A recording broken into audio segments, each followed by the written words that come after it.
துடிக்குது மனசு. தப்பா எடுத்துக்காதீங்க. இதெல்லாம் வந்து ஃபர்ஸ்ட் ஆஃப் ஆல் தூக்கிங்க அது போடுங்க. இல்ல முதல்ல அவங்க பையனுக்கு அந்த ட்ரீட்மெண்ட்டை கொடுக்கணும். அதுதான் மேடம். பாடிக்கு நான் எந்த காரணத்தோடு கொண்டு வர மாட்டேன். உங்களுடைய முடிவு தான் என்ன? அதனால இவர் வந்து பாடி அவங்க அண்ணன் தம்பி வீட்டுக்கிட்ட பார்த்தா மேடம் பையனோட வந்து நான் அங்க இருக்கேன் மேடம். அவர் அது முடியாதுன்னு சொல்றாரு. ஏன் அது முடியாது? அதுதான் கேளுங்க. எனக்கு வந்து வண்டி எதுவும் கிடையாது. வண்டி பொண்ணு வாங்கி தருவா மேடம். வரட்டும். வண்டி கிடையாது. நான் ஆட்டோ முதல்ல என்னைக்குமே இருந்து கிடையாது. வண்டி மக வாங்கி கொடுத்ததுதான் மேடம். எப்படி வாங்கி கொடுத்தாத கேளுங்களா? எப்படி அதான் இந்த மாதிரி விட்டுவிட்டாதான் தெரியும். என் பொண்ணு வாங்கி கொடுத்தான்னு சொல்றாரு பாத்தீங்களா? இந்த மாதிரி தான் தெரியாத திறமா எல்லாமே பேசிக்கிறது. அந்த வண்டியை வந்து பெரிய மாப்பிள்ள வாங்கி கொடுத்தாரு. Second hand. எப்படி வாங்கி கொடுத்தாரு? என்னுடைய கிணட்டி கொண்டாவை எடுத்துட்டு அது எனக்கு கொடுக்குறாரு. எனக்கு பாடினா கடை பக்கத்துல வீடு பார்ப்பேன். ஏன்னா கடைக்கு நான் போக வர எனக்கு ஈஸியா இருக்கு. என்னால வந்து வண்டியிலயோ சைக்கிள்லயோ போய் மிதிக்க முடியாது மேடம். ரொம்ப வெறுப்பேத்து வர எனக்கு முடிவே இல்லாத மாதிரி போயிட்டு இருக்கும். பையன் கடைக்கு போகாம இருக்க மாட்டான். இவங்க 2 பேரும் அடிச்சுட்டு கடைசியில என் மண்டை தான் உடையாங்க. 2 பேரும் அடிச்சுப்பாங்க. கண்டிப்பா அவன் கடை கிட்ட போவான் மேடம். கடை உள்ள போகாம இருக்கவே மாட்டான் என் பையன். ஒரு 6 months ஒரு ஒரே செகண்ட் ப்ரூவ் பண்ணிடுறேன். வணக்கம். ஒண்ணு இல்லைங்க. எந்த மாசம் வந்து எங்க வீட்டுல உங்ககிட்ட வாடகை வாங்கிட்டு போனாங்க? இந்த மாசம் என்னைக்கு வந்து வாங்கிட்டு போனாங்க? இந்த மாசம் நான் போவே இல்ல. போன மாசம் லாஸ்ட் வாங்கணும் சொல்றாங்க. ஒரே செகண்ட் நான் உங்ககிட்ட கொடுக்குறேன். பேசுறாங்க கொஞ்சம் பேசி பாருங்க. போன மாசம் லாஸ்ட் 2000 ரூபாய் வாங்கிருக்குதா இல்லையா அதை மட்டும் கேட்டுங்க. ராணி அவங்க உங்ககிட்ட எப்ப வந்து ரெண்ட் வாங்கினாங்க? இந்த மாசம் வந்திருக்காங்க. போன மாசம் டிசம்பர் சொல்லிட்டாரு. டிசம்பர் மாசம் எப்ப வந்து வாங்கினாங்க? கொடுத்த தேதி என்னங்க? சரி ரைட். சரிங்க ரொம்ப நன்றி. பாத்தீங்களா மேடம்? இந்த மாசம் 5ஆம் தேதி போனா இந்த பொய்ய கேளுங்க மேடம். டிசம்பர் மாசம் இல்ல போன மாசம் டிசம்பர் மாசம் 2000 ரூபாய். அப்படியா? போன மாசம் ஏன்டா சொன்னதா ஒரு 5ஆம் தேதி இப்பதாங்க. ஐயோ வாங்குனதா உண்மைதானே? நீங்க ரைட் அவங்க தப்பு அவங்க ரைட் நீங்க தப்புன்ற பேசிக்கே வேண்டாம். சரிங்களா? இப்ப ஒரு எங்களுக்காக இங்க வந்தாச்சு. பேசி முடிச்சாச்சு. உங்க பையனுடைய வாழ்க்கை ஏன்னா என்னால அசிங்கப்பட தயாரா இல்ல.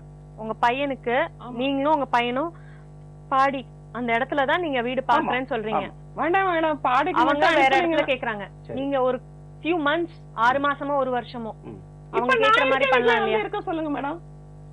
அந்த நான்ற வார்த்தை வரக்கூடாது. எனக்கு அதான் பிடிக்காது. நான் இப்ப வீடு தொந்தரவு நல்லா தெரியுங்க. ரெண்டு பேர் இவங்க ஒரு நிமிஷமா அந்த இடத்துக்கு வேண்டாம். வேற இடம் பாருங்க. அங்கே வேற இடம். வாடகை நான் வந்து அட்வான்ஸ் கொடுக்கணும். அட்வான்ஸ் கொடுக்க அந்த வழி கிடையாது. நல்லா தெரியுங்க. அப்ப பாடியில இடம் பார்த்தாலும் கொடுக்கணும் இல்லையா?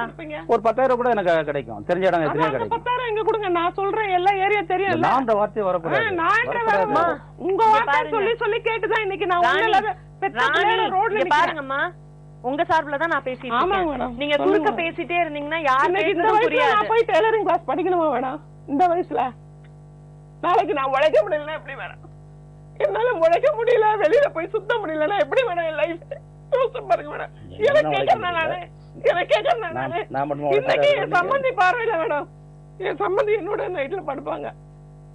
ஏன் நாளைக்கு ஒரு சொல்லு வரக்கூடாது? இந்த பொம்பளைங்க சும்மா அப்படி போனாலே ஏதாவது சொல்றாளுங்க.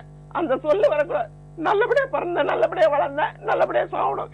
எப்படிதான் இந்த மாதிரி ஆளை கட்டணும் எனக்கே தெரியல மேடம். எனக்கே தெரியல மேடம். நான் வாழ்ந்துட்டேன். இனிமே எனக்கு சாவர காலம் மேடம்.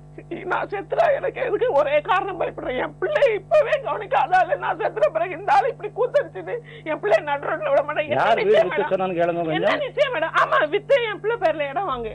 நாளைக்கு அவ பிள்ளை அவ சொல்ற வீடு தரேன், பெரிய வீடு தரேன்னு சொன்னாலாம். எப்படி மேடம் தரேன்னு சொல்வாரு? நீங்க என்ன சொல்றீங்க? நல்லபடியா வாழ்ந்து போகணும்னு.